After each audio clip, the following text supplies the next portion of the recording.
Hi, this is David Mastio, California editor for the Center Square, and this is California in Focus. As always, I'm joined by Kenneth Schrupp, a California reporter for the Center Square. Today, we're talking about an attempted rape in broad daylight in LA. What happened, Kenneth? A woman walking in Long Beach at 2 p.m. passed by a homeless man who then ran up to her with his pants down, pressed himself against her, shoved her down, and ran away when a bystander approached. And this was all on video? All of this is on very clear video that is on all over social media now. Did zero bail apply here? This is one of those rare situations where LA County's zero bail provision did not apply. In LA County, there was a lawsuit about the condition of LA County jails that led a judge to declare that zero bail would have to be implemented for almost all crimes. This is one of the very few crimes that bail can apply.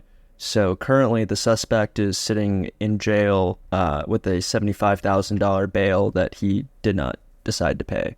The suspect is a transient individual who likely could not secure a bail bond to that amount. What was District Attorney George Gascon's response to this video evidence? Well, let me backtrack a little bit here and explain why the DA for the county has to be involved when there is a city attorney for Long Beach who can put forward charges for this case. The city of Long Beach's charter does not allow it to prosecute felonies and has to refer those cases to the district attorney. The local city prosecutor is pursuing the strongest possible charges as a misdemeanor and urged the LA County District Attorney George Gascon's office to pursue a felony charge of attempted rape.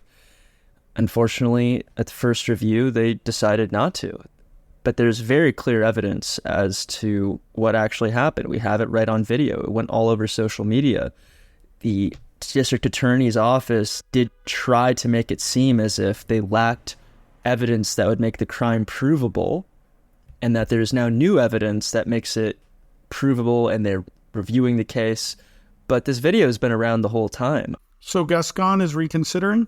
Gascon is reconsidering, and I would not be surprised if, given the amount of news coverage this story has generated and views on Twitter, that something will happen, that they will charge this individual. Is this symbolic of the California crime situation more broadly? Well, this is at least symbolic of the Los Angeles crime situation. Violent crime is down all across the country, but it's up in California. Arrests are down, crime is up. It's a very simple equation. According to crime statistics released for 2022, violent crime increased in California. The rate per 100,000 went up from 481.2 to 499.5, despite decreasing nationwide from 387 to 380.7.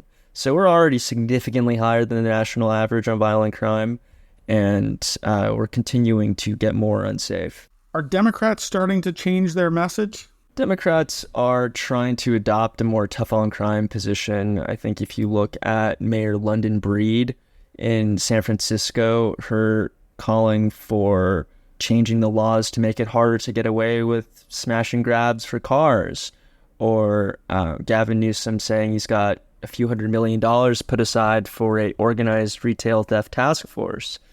These are all things that look like they're taking action, but it's not clear if this is going to end up in significantly reducing the day-to-day crime that people see.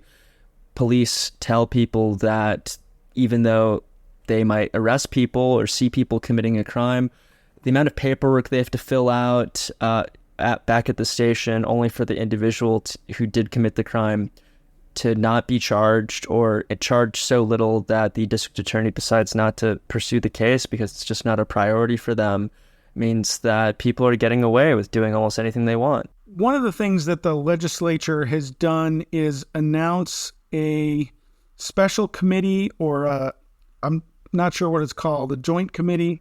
It's called the Select Committee on Retail Thefts, a temporary emergency committee for emergency situations like this. And what's that going to do? Well, Usually the government does create committees to show the public that it is concerned about something, but it's also a way of not actually having to do anything about the problem. I'm David Mastio with the Center Square, and we've been talking with Kenneth Schrupp, California reporter for the Center Square. You can read his work at thecentersquare.com. Thank you for listening to California in Focus, and please subscribe to our podcast.